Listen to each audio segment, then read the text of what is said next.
Before I get started this morning, I would like to thank those that watched the YouTube and the webinar last Sunday, to thank you for your emails. Your questions were they were beautiful. It tells me about your interest, in this very complex subject, and the fact that you're really paying attention.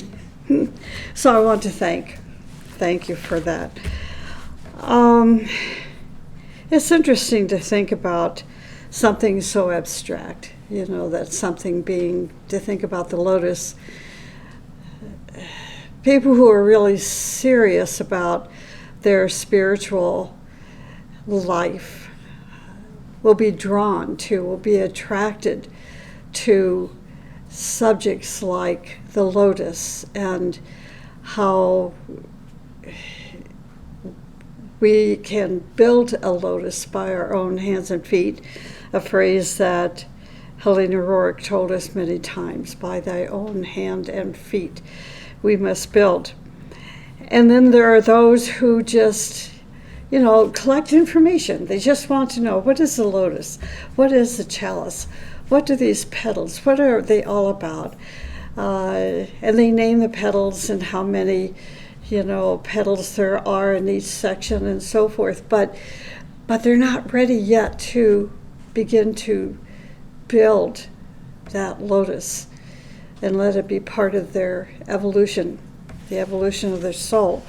But I always hold out hope, because I figured if a person has an interest where they like to collect information, collect knowledge, that eventually at some point that knowledge is going to download into their brain and into their sense of self, and maybe not in this lifetime, but in another lifetime, and they're going to say, I really want to start building this lotus that I know so much about but yet haven't begun. So anyway, those emails that came last week, all during the week, really inspired me to continue on with today's talk and then next Sunday's talk as well. So let me reiterate a little bit what I talked about last Sunday. I talked about the fact that the teaching of the lotus is really beautiful and remains mysterious and abstract until we really begin to have experiences that this process of construction has begun and how it affects us. Perhaps one of the key points to remember about this theme of the lotus is that the lotus symbolizes our past. It symbolizes our present, but it also symbolizes the future evolution of our soul. So if there's nothing there, if the lotus is still in the bud formation, then our future is going to be, in my opinion, it's going to be kind of a dull life, spiritually speaking. But once that bud becomes fully open, fully bloomed, each incarnation is going to bring you back into living a purposeful life. Sometimes a very quiet life, a life behind the scenes. Other times a very public life where everybody knows you and you're on media and TV and all those elements in the future that we don't even know about yet that will bring a public attention to who you are. So one way or the other, after this lotus is in full blossom, each incarnation brings you back into a very purposeful life.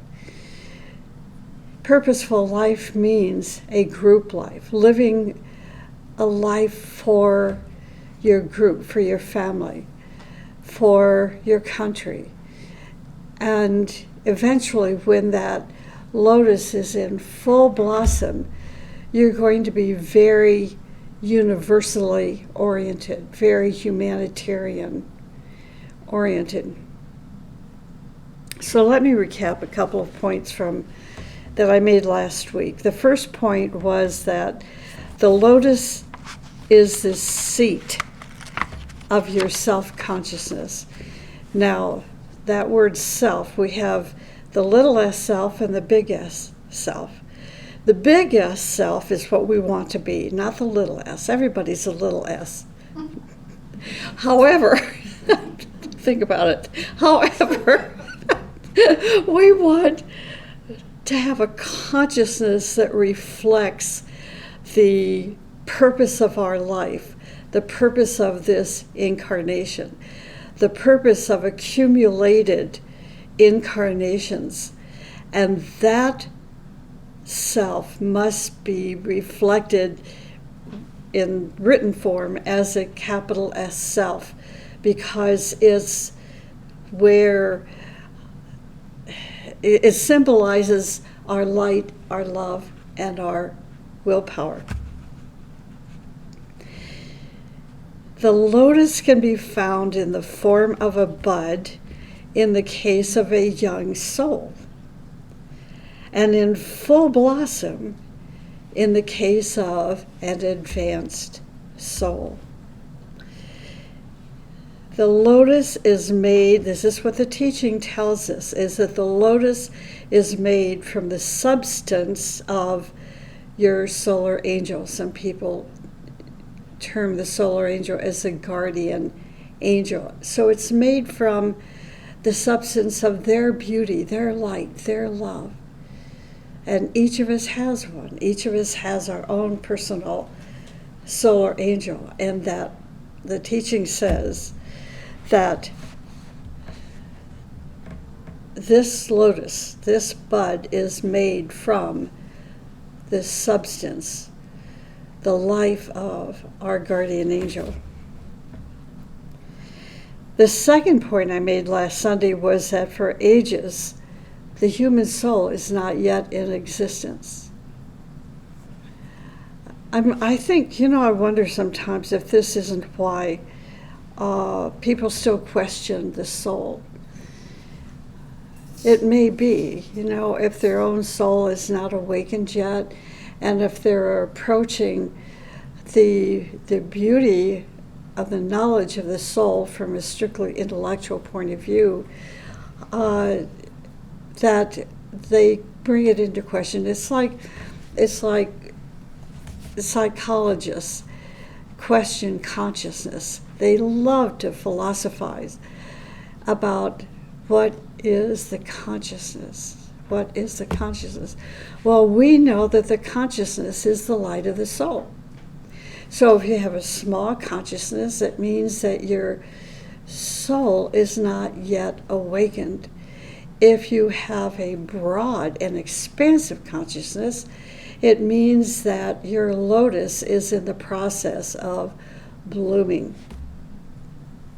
It means your soul not only has awakened, it means that it is now functioning in such a way that each life is a life of purpose. I hope that's clear. So we are also told that until that soul awakens, in reality, our soul is a solar angel.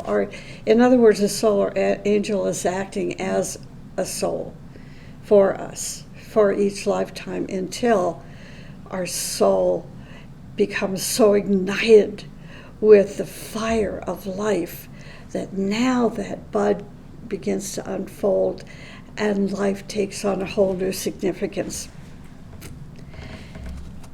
And now here's a quote. As we begin to build the lotus, as the person begins to expand their consciousness, now they begin to coordinate what's called the three permanent atoms at the base of the lotus. And when this happens, when we begin to build and coordinate these three permanent atoms, now it's so interesting. It's like, but you have to use your imagination a little bit to figure out what this means is that now there is a line of communication that takes place between your human soul and your physical permanent atom, between your human soul and your astral permanent atom, and between your human soul and your mental permanent atom. And this is the process of what it means for your soul to be awake. Now there is a communication between these three permanent atoms and your soul. And the importance of this is that in these three permanent atoms is your blueprint of your past, your present, and your future. As these communication lines clarify and receive and transmit information without interruption, your life takes on a vitality that it's never experienced before. It's like, the teachings talk about the Walking Dead. Say, this sounds like, a TV movie show or something, The Walking Dead. But all that means is the soul is just not awake.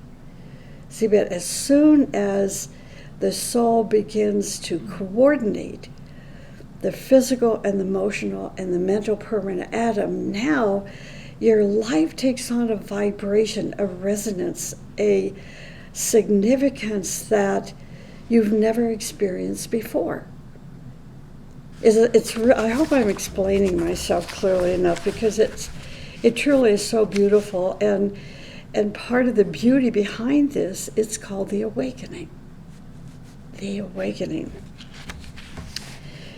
These three permanent atoms are the registration mechanisms for our physical, emotional, and mental bodies.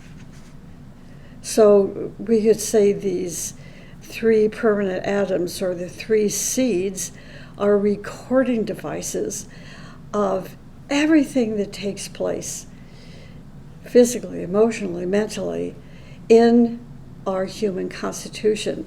And when we leave this incarnation and go into the other worlds for a while, these recordings are stored. And when we come back into incarnation, then the solar angel takes these recordings and begins to build the substance of your soul from these recordings. All of our experiences, in other words, are recorded in these three atoms, whether we are conscious or unconscious of these impressions. The memory atoms, isn't this interesting? A phrase to think about the three permanent atoms as these are memory atoms. It makes more sense to think, okay, a permanent atom is kind of an abstract idea, but a memory atom or mechanism seems to clarify the purpose of these atoms. So these memory atoms store all that we have done or have been impressed with on these three levels of physical, emotional, mental levels. So these three permanent atoms are very, very important to our existence.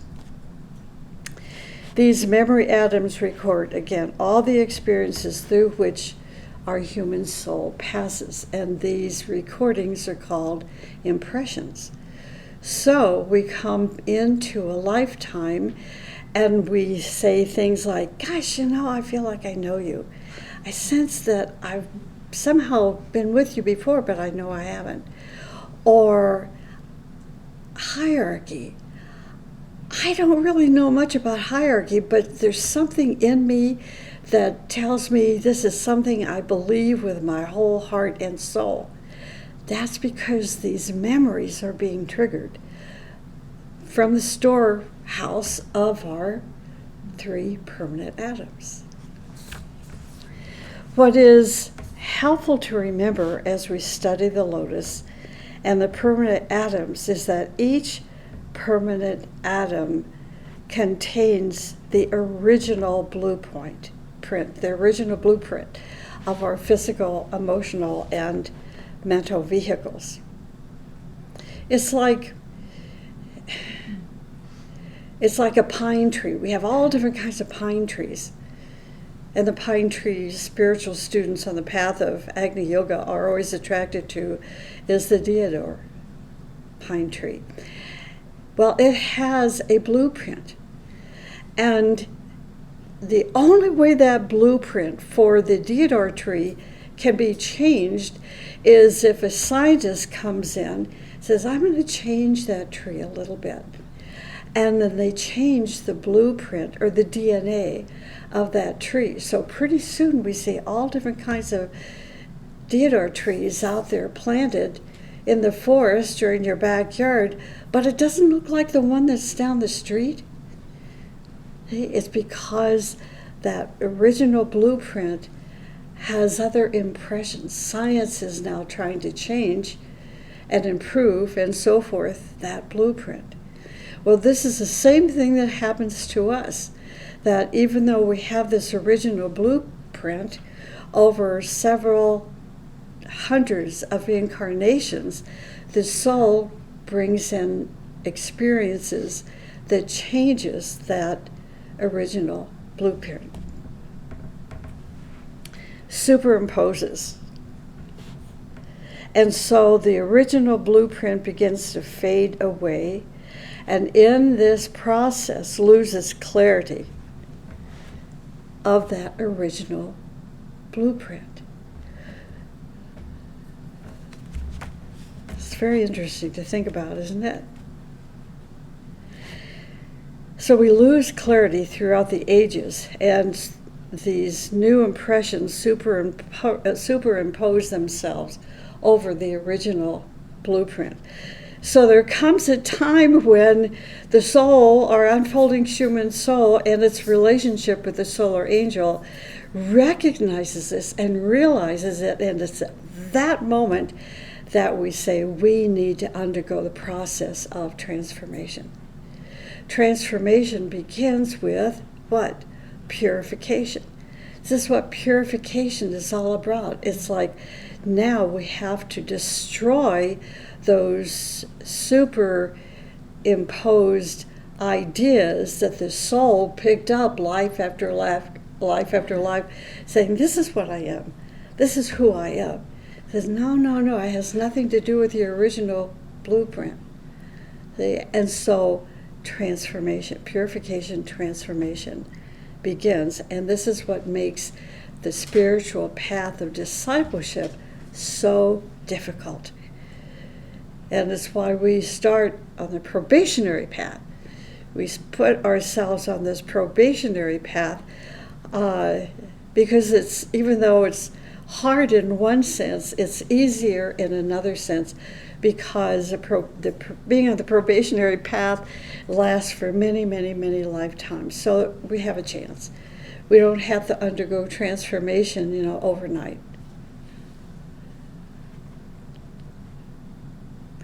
Anyway, what happens is these three bodies, the three vehicles in formation, are affected by these impressions. I would really love to get into a conversation this morning, and I just can't, but to have you think about, we seem to be as a humanity in this thought wave of, I'm a woman, but I'm not. I'm a man, but I'm not. I'm a woman, but I'm going to change myself from being a woman into a man. Think about this. And the next life, we come back into incarnation as a woman, but we think we are a man. Where does that come from? From these superimpositions. I don't want to get started on this because I'm going to get some angry emails this week. But nonetheless, if you go to the root of what I am saying, it's fact. See, the original blueprint has now been impressed by wrong ideas. And eventually the soul is saying to us through the process of evolution, no, that's not who I am. I'm something different. And purification begins, and then transformation, and then the ultimate transfiguration. As we begin, as a soul, to consciously build the lotus, and as we expand our consciousness, then we begin to coordinate these three permanent atoms. Can you imagine this process taking place? What are we coordinating? We're coordinating these memory atoms. They're now going to somehow, eventually, at some point, start working together. Start working together means what? We're going to strive toward integration, to where these three permanent atoms that represent the physical, emotional, mental body must start working together. It's hard work. So as we expand our consciousness, we begin to coordinate these three permanent atoms, which again are located at the base of your lotus, and then begin to build this communication line, these three lines of communication with your physical life. The lotus also contains 3 tiers of petals. 3 tiers of petals. The first tier of petals is called the knowledge petals. 1, 2, 3. They're numbered 1, 2, 3 on the first tier. The second tier is called the love petals, and these are numbered number 4, 5, and 6. So the knowledge petals on the first tier, 1, 2, 3. Then we have the emotional petals, love petals, which are called numbered 4, 5, and 6. And then the third tier of petals, we have 7, 8, and 9, the petals of sacrifice. So we have knowledge, we have love, we have sacrifice. And all of these petals, in some amazing scientific and complex ways, coordinate the physical, emotional, mental body. So the more graceful a person is, the more coordinated these tiers of petals are. When you find a person who's really clumsy, chances are only 1 or 2 of those tiers of petals are unfolded. See, because why? They're not responding to the music, let's use that, they're not responding to the music or notes of the other petals, of which your potential eventually will unfold and your soul will hear. Then there is also a 4th tier, which the Tibetan master DK calls the bud. The bud are the 3 petals which hide the jewel in the lotus. When our soul reaches a certain degree of maturity in the lotus, he then begins to be aware of the petals. So this is by your own hands and feet. You have to strive. You can't just say, this is who I am. You have to demonstrate who you are by your deeds, by your creativity. The fire of the human soul, and this is what I love so much, is the word fire, as opposed to water. I mean, you're not going to hear anybody say the water of the human soul. I know, I mean, just like, think about, what does that mean? But when you think about the fire of the human soul, it's like everything becomes alert, because fire produces energy, which produces action, which produces progress. So, the fire of the human soul organizes the permanent atoms and begins to consciously develop the petals. See, the blueprint is there in the petals that was given to us by the solar angel, right?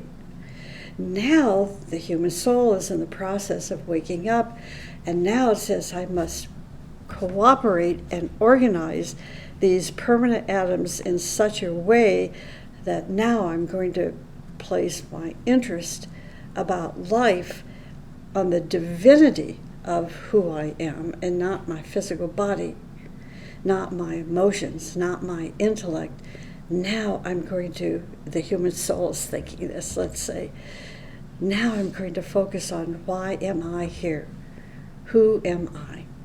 See, now the human soul is focusing on the divinity within itself. The shifting, listen to this, is so important to think about if you're interested, and of course you are. Of course. The shifting from the permanent atoms to the petals, the shifting from the permanent atoms to the petals takes a long time, during which the fire, our fire of the human soul, gets stronger and stronger. Now, when the solar angels came in contact, this is from the teaching, when the solar angels came in contact with the substance of the higher mental plane of each of us, of the human being, something happened, an appearance. First of all, there's two things happening. The appearance of a five-fold vibration took place, came into existence. This five-fold vibration evoked a four-fold vibration from the lower mind. And now the whole mental body became organized and developed. Why? Because of this whole long process of the solar angels coming into the consciousness of mankind. And through this process of coming into the consciousness of mankind, orchestrating and helping mankind, humanity, to advance, because it was stuck for a long time. So humanity now began to advance because of orchestrating through this vibration all the different levels of the mental plane. Each of these current, I hope, am I making sense? Are you getting images in your, no? Think about it. Each of these currents, it's like, okay, I can't say this, it's like, if you're a musician, if you've ever played the piano, you know there's 7 notes, basic notes on the piano. Those notes, if they're not played, means absolutely nothing. And these 7 notes repeat themselves through different tonalities, from the middle part of the piano to a little higher, to a little higher, to a little higher. So you get higher and higher and higher vibrations coming from the lower and lower and lower vibrations. But until these notes are sounded, nothing happens. So the blueprint of sound and color is there, but until somebody sits down and activates this instrument, piano, aka the consciousness of the soul, nothing is happening. But as the soul is now receiving the impulse of activity of these solar angels, now what is happening is we're hearing music. We're recognizing sound. We're beginning to see color, where before color couldn't be recognized. Like in the Bible, we're told that the color blue isn't even in the Bible because it's an advanced color. See? So when these vibrations, the 5 and the 4, I don't know the words. Like when these 5 and 4 vibrations took place, there is a resonance that it's like a pitchfork. When you take a pitchfork to a sound to oh geez, I'm messing up here. I'm sorry about that. I hadn't planned to talk about it. It's like, I used to play the violin, And if I wasn't around the piano to tune the 4 strings on the violin, I had this sounding metal thingy that I would hit on a piece of wood, and then I would place it on the wood of the violin, and I could hear the sound A. It's a vibration. See, until I hit this metal device and put it on the violin, I couldn't hear anything. So the solar angel is saying, hey, you've got a soul in there. Let's wake it up. So the music can be heard and then played. God, I hope you're getting it. Just nod your head. Okay, at least you're awake. Okay. Okay, now, moving on.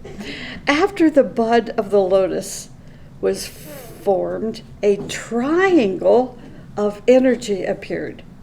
Energy, sound, color, music.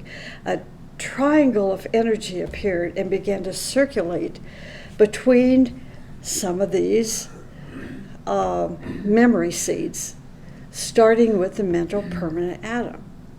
Then this line of activity went from the mental permanent atom to the bud in the lotus, and from the bud in the lotus to the mental unit. And now we have something to work with as a soul to help us to progress. It is this triangle which will eventually be the foundation of your Antakarana bridge. From this point on begins a great labor where you start to build a bridge between these 3 points, between the mental unit, the mental permanent atom, and the center of the lotus, the bud. And how do you do this? By your own striving, by your sacrifice, by your service, to win by your own hands and feet your individuality. Now you're no longer a conglomeration of what you've absorbed like a sponge in your environment. Now you're becoming an individual. So this lotus is the womb in which your human soul is in gestation. You hearing what I'm saying? The lotus is the womb in which your human soul is in gestation.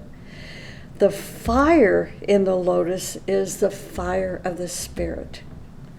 The fire in the lotus is the fire of the spirit, which will substantiate your soul and take birth, finally, ultimately, completely take birth through the fire of the 4th initiation.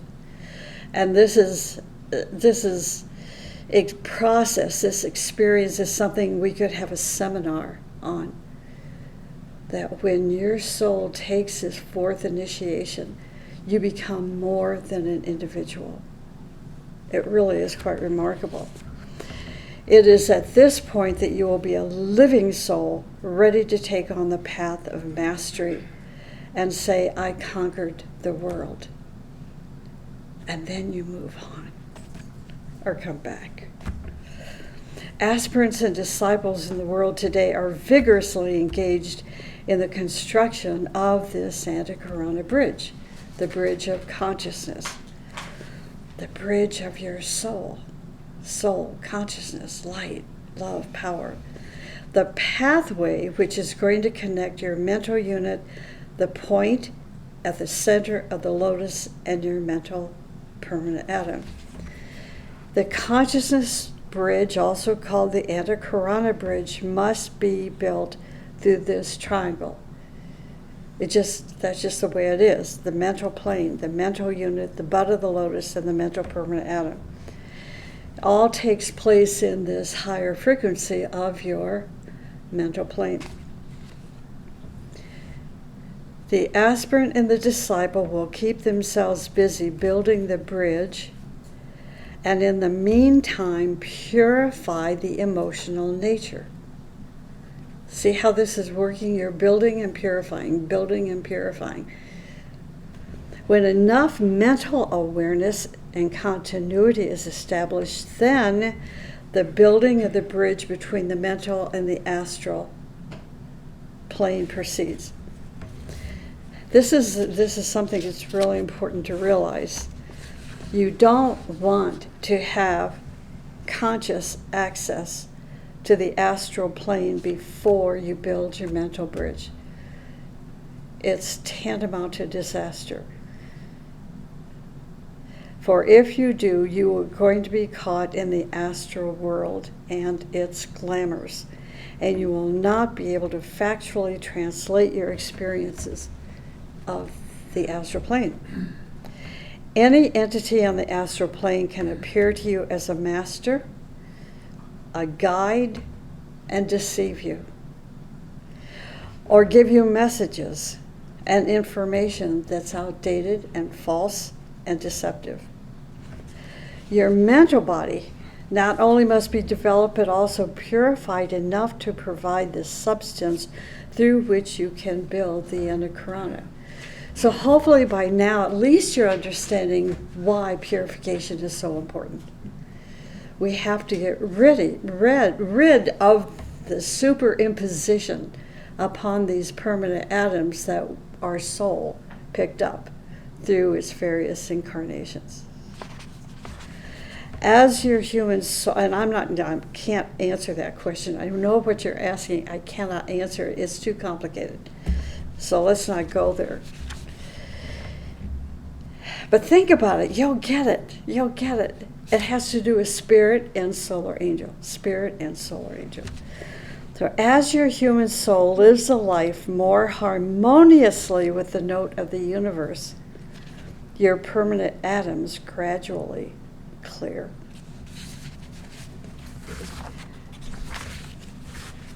During this process of clearing house, the original blueprint of your physical, emotional, and mental permanent seeds emerge in their full beauty. See, it's like there's somebody, wow, I really want to be like that person. I want to be a jazz singer.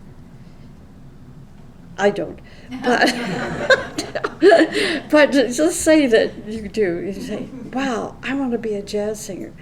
And everything you do and say and imagine is that you're going to be a jazz player. And so your mom says, yes, you can be a jazz player. And your dad says, go for it, be a jazz singer or a jazz player or a jazz musician. And you fail, and you fail, and you fail, because it's not you. It was not the intent of the soul to come into incarnation to be a jazz player. It just, you picked up this idea. Somebody impressed you that I want to be just like Neil Diamond. Think of the name, Neil Diamond. As your consciousness expands, as the lighted area in your mental body expands to higher levels, your higher centers come into activity. It's then new and higher petals open, and they start to absorb higher grades of energy from planetary, solar, and cosmic sources. And this is called the 1,000-petal lotus. The center of the 1,000-petal lotus gathers all creative threads, and therefore each cosmic vibration resounds in your lotus. Isn't that incredible? I know, it's so beautiful. Thank you, Vicki, for smiling.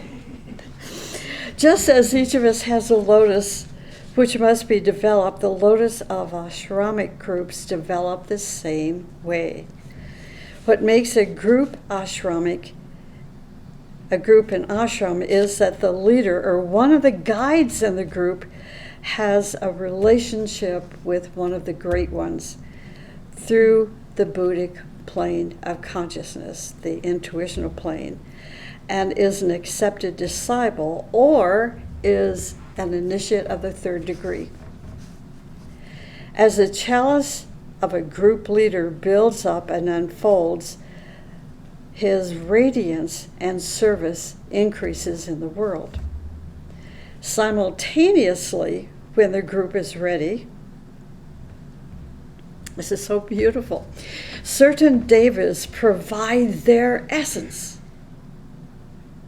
to start a group Lotus.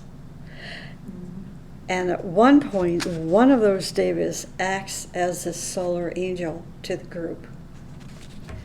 As the group increases in pure esoteric knowledge, it becomes all giving, all forgiving, all giving, all forgiving, all inclusive, all striving, all synthesizing, and has a sacrificial will, and the lotus of the group then grows and expands. The lotus then becomes a bank for all spiritual treasures of the group activities, the group love and cooperation, group sacrifice and beauty. When the group lotus increases its treasures, people in the group then can share these treasures in times of emergency and need through the petals of the combination of the lotuses of each member in the group.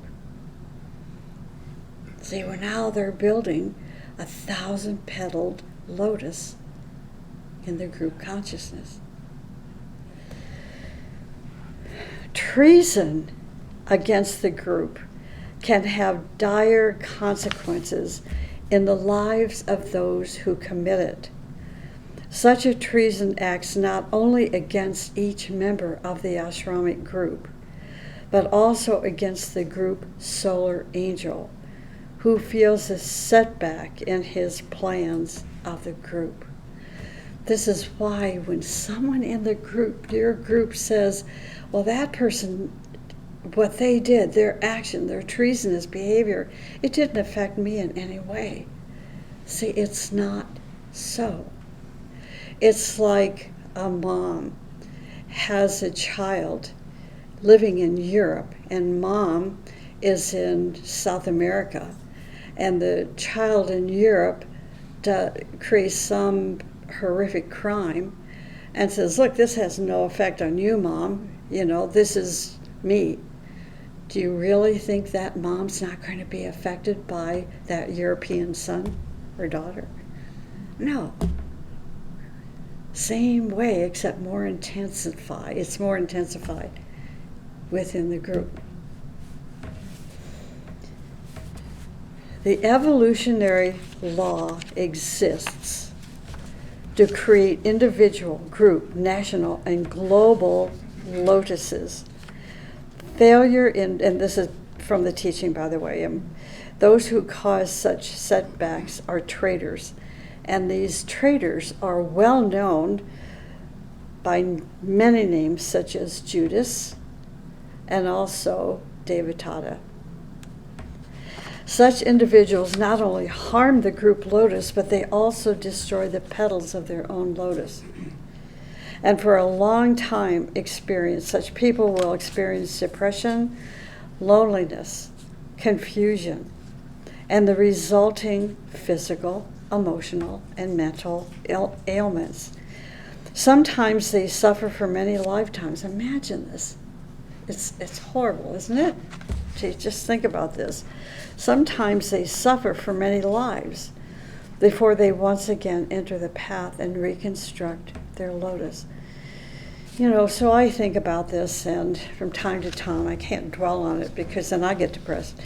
But when you see somebody's life that is continuously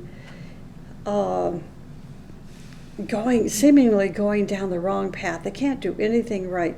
They start something new and it fails. They start another new thing and it fails. It's like their life is dismal. You wonder, some people say, oh, it's just karma. Think about this. It is karma, but what brought this karma forth? Now is the time to pay the debt. So typically people will say in these kind of situations, I've lost my faith. Life sucks. Why am I a victim? But the wise person, if they just listen to that small voice within, will recognize this is a lifetime to start the cleanup process.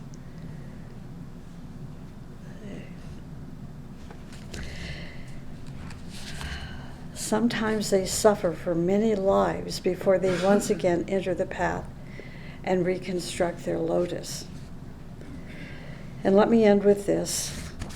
When the lotus, this is on an up note, okay, beautiful. When the lotus reaches a certain perfection, the hierarchy recognizes the group and accepts it as an ashramic group. So we're learning about this summer. We have a class here in White Mountain where we're studying a book about how to build an ashramic group. So you just kind of think about this, those of you that are in the class, and think about this morning's talk. Okay, so that's it. And next week will be our final talk, the lotus and psychic energy.